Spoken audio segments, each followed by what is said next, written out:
Ya, oke teman-teman, kita mulai lagi ya di podcast Rumah Aceh Pango, Life Growth After Trauma. Nah, sekarang teman-teman sudah bisa melihat ya nah, dua narasumber kita hari ini. Ada Kak Lia dan Mutia. Nah, kita udah mau masuk ke perbincangan topik utama kita ya, tentang trauma, self growth after trauma. Nah, saya mau tanya dulu nih sama Kak Lia ya. Apa sih pengertian trauma itu dan bagaimana seseorang bisa mengalami trauma? Trauma itu terjadi karena ada peristiwa traumatik di belakangnya gitu ya. Jadi kita nggak bisa mengatakan bahwa ini adalah trauma kalau tidak ada kejadiannya gitu. Misalnya kalau kita selalu merasa cemas, was-was, setiap hari ngerasa kayak gitu, terus ada stres dan lain-lain, itu tuh belum tentu trauma.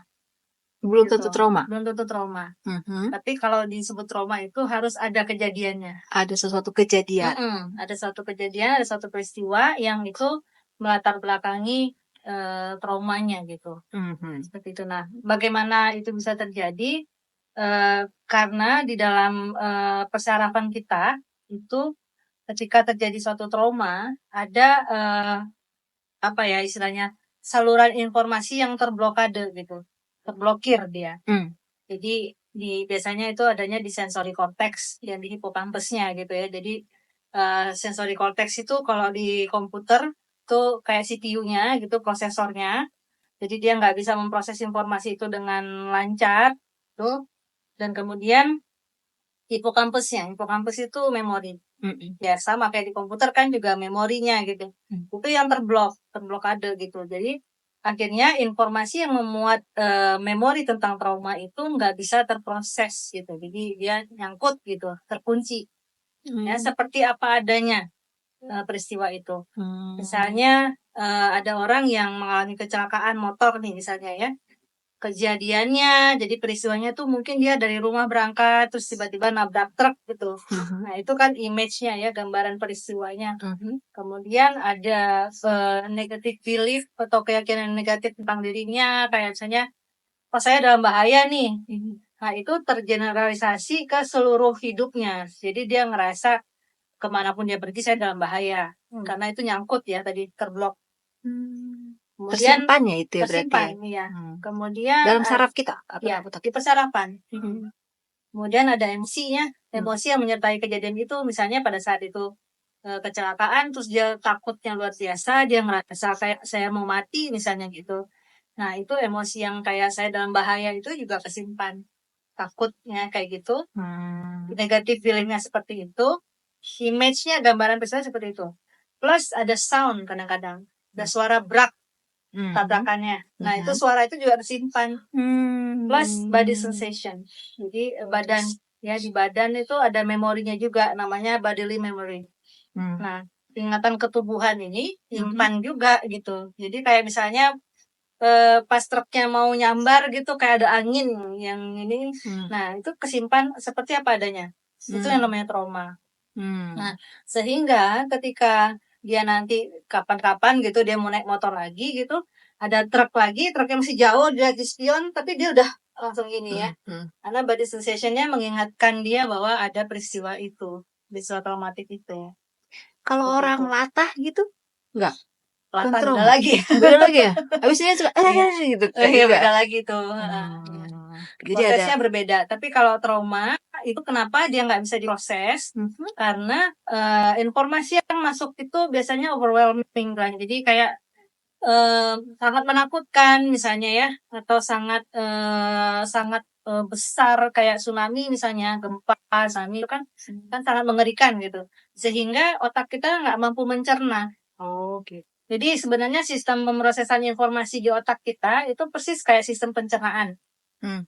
Kan kalau pencernaan ada yang kita masukin lewat mulut gitu ya, masuk ke saluran cerna, ke lambung, usus dan sebagainya itu.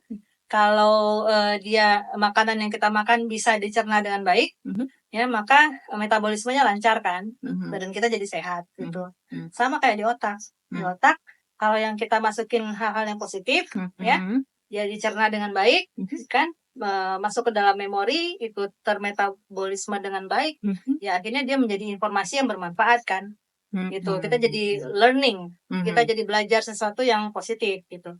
Tapi ketika yang masuk itu adalah sesuatu yang gede banget yang nggak bisa dicerna, kayak misalnya ya katakanlah pemboman yang tiba-tiba terjadi. Nah itu salah satu ciri trauma juga adalah unexpected, yang nggak diduga-duga, nggak biasa gitu. Terus terjadinya juga tiba-tiba, ya kita nggak bisa mencerna sehingga itu terblok. Dan nggak ada waktu untuk memprosesnya Kak ya. Betul, nggak ada Saking waktu. besarnya kejadian mendadak dan itu nggak ada waktu untuk proses. Iya. Nah, jadinya ya udah karena itu terblok, dia tersimpan seperti apa adanya. Kayak gitu yang dirasa, kayak gitu di badan, suara braknya. Makanya kayak ada pasien saya yang kena tsunami tahun 2004 itu sampai 19 tahun setelah itu kan saya terapi itu. Itu dia masih nyimpan bau mayat di sini, di hidungnya. Gitu. Ya karena itu terblok tadi. Oh iya, tapi kalau misalnya begitu berarti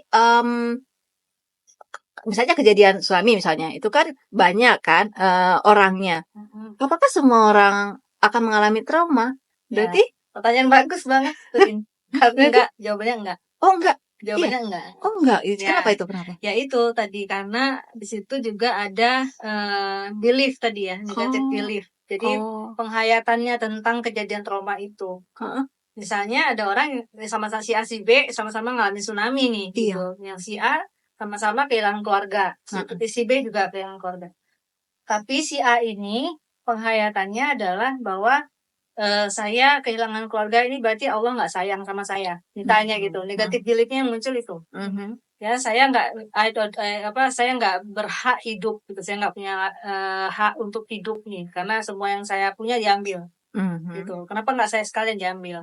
Gitu kan. Jadi marah kan? Emosi yang tersimpan marah. Gitu. Nah si B misalnya dengan peristiwa yang sama, dengan kejadian kehilangan yang sama, dia mungkin penghayatannya, beliefnya itu adalah Allah sayang sekali sama saya karena saya masih dikasih kesempatan hidup. Misalnya gitu. Jadi akan sangat berbeda. Oh gitu. Iya, di penghayatan Jadi itu. yang kena trauma itu kalau misalnya dia punya negatif belief ya. Biasanya bisa gitu. Berarti nggak semua orang karena ada kejadian sesuatu yang. Tapi nggak juga karena dia punya negatif belief aja sih. Misalnya yang sampai membuat dia trauma itu kejadian yang memang tidak bisa dia toleransi. Gitu. Katakanlah perkosaan misalnya. Itu kan universal ya. Siapapun yang ngalamin pasti akan begitu kan rasanya. Artinya nggak semua orang tuh trauma gitu ya. Jadi aku pikir nggak semua orang trauma kan. Hanya orang-orang tertentu saja. Kecuali kalau kejadiannya sangat tadi itu kayak misalnya yang kena itu adalah integritas dirinya kan. Misalnya korban perkosaan, pelecehan seksual dan sebagainya itu kan yang hancur harga dirinya. Kalau yang hancur harga dirinya tuh ya pasti kena. Oh gitu. Oh ya. Personal biasanya. Kalau sifatnya personal itu biasanya mengalami trauma yang berat. Oke, nah gitu teman-teman ya mengenai trauma. Penjelasan dari Kak Lia. Kak Lia, apa sih jenis-jenis trauma yang sering dialami orang? Bisa dijelasin? Ya. Jadi ada trauma yang kita sebut dengan simple trauma. Kayak misalnya tadi ya yang kejadian kecelakaan tadi. Kejadiannya itu sekali, single incident. Dan simple. Simple tuh dalam arti ya cuma itu kejadiannya. Itu. Nah itu lebih mudah kita lakukan terapi. Kemudian ada yang namanya kompleks trauma. Nah kompleks trauma ini yang sangat berat gitu. Yang biasanya terjadinya itu akumulasi ya dari sejak kecil. Misalnya dia ngalamin child abuse ya. Terus kemudian setelah remaja ada lagi kasus yang lain, kejadian lain gitu. Nanti dia menjelang dia sampai dewasa ada lagi KDRT misalnya dan sebagainya. Dan jadi itu selain multiple tapi juga kompleks. Kenapa dibilang kompleks? Karena yang berlangsung itu sangat banyak dan juga kronis. Ada timeline waktu yang panjang sekali kan, jadi itu kompleks. Kayak misalnya ya kita yang tinggal di Aceh ini itu bahkan rasanya sulit kita mau, kalau kita bongkar semuanya itu sulit kita menyebutkan bahwa orang Aceh nggak mengalami trauma gitu loh. karena kita ngalamin konflik walaupun kita nggak lihat langsung, walaupun kita bilang oh udah lupa tuh kita nggak ngalamin apa-apa, kita baik-baik aja ya. Tapi karena itu udah tersimpan di memori mungkin dan itu terkubur, bukan dia hilang ya, tapi tetap ada sih sebenarnya kalau dia tertrigger itu muncul lagi kayak gitu. Makin kesini makin banyak kelihatan. Iya, kayaknya Betul. persoalan hidup orang-orang pasti Betul. akan Iya. ini kan. Bahkan ada yang bukan kita sebut sebagai trauma, tapi kita sebutnya sebagai distressing memories. Distressing Memories. Jadi itu enggak seperti PTSD ya, post traumatic stress disorder. Dia distressing memory itu berlangsungnya terus menerus gitu, nggak selesai stresnya itu. Nah, terus berlanjut bertahun-tahun. Nah, itu juga bisa kita consider sebagai bentuk trauma gitu. Atau ada juga yang namanya trauma aja, bukan PTSD. Jadi trauma aja itu yang kita sebut trauma adalah ketika tidak memenuhi 3 kriteria diagnostik PTSD. Gitu. Kan kalau PTSD, post traumatic stress disorder, itu dia ada 3 kriteria diagnostik gitu. Ada avoidance, dia menghindar dari ingatan tentang traumanya, menghindar bercerita tentang traumanya, atau menghindar dari elemen-elemen traumanya. Misalnya lihat orang pakai peci, karena pelakunya pakai peci, dia menghindar peci, misalnya gitu.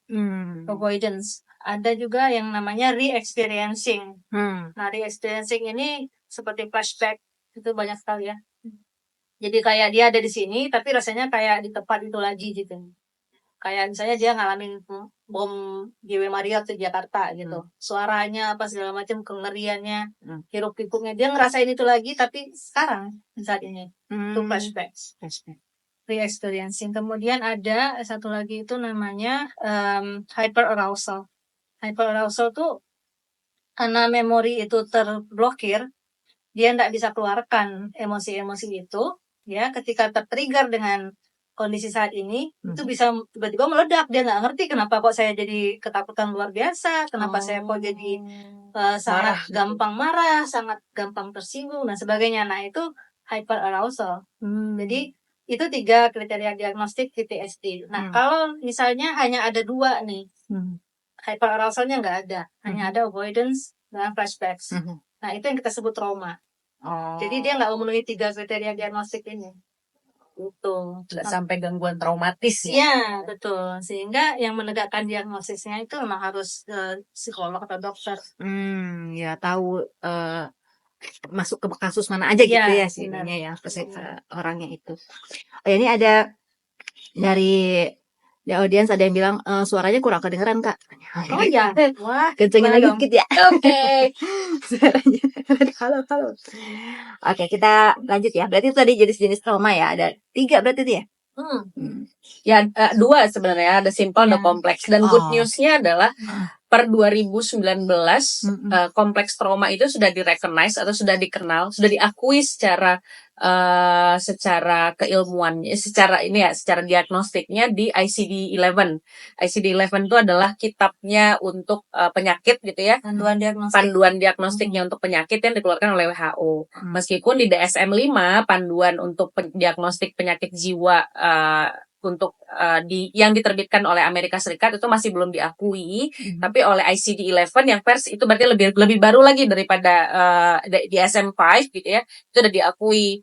Karena ini aku nyambung aja langsung ya gitu, karena aku kan juga penyintas kompleks trauma dan aku sering membicarakan tentang kompleks trauma. Bahkan ketika aku ngobrol dengan psikiaterku gitu ya, ketika berobat, mereka kan apaan sih kompleks trauma gitu, gitu kan. Jadi kayak kompleks trauma tuh it's not something that we understand gitu ya. Itu bukan sesuatu yang saya akui gitu keberadaannya. Padahal aku sama Kak Lia tuh udah ngobrol itu dari tahun-tahun kapan gitu ya. Dan karena sudah di-recognize oleh ICD-11 gitu, oleh WHO, itu menandakan bahwa ya ini tuh real, ini adalah masalah real dan yang harus bukan hanya yang ketika dia diakui keberadaannya, maka itu akan memudahkan proses penyelesaiannya juga. Iya, betul.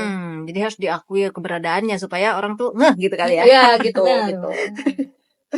Ini penting loh, ayo jangan nggak peduli gitu ya kali ya. Betul. Oke.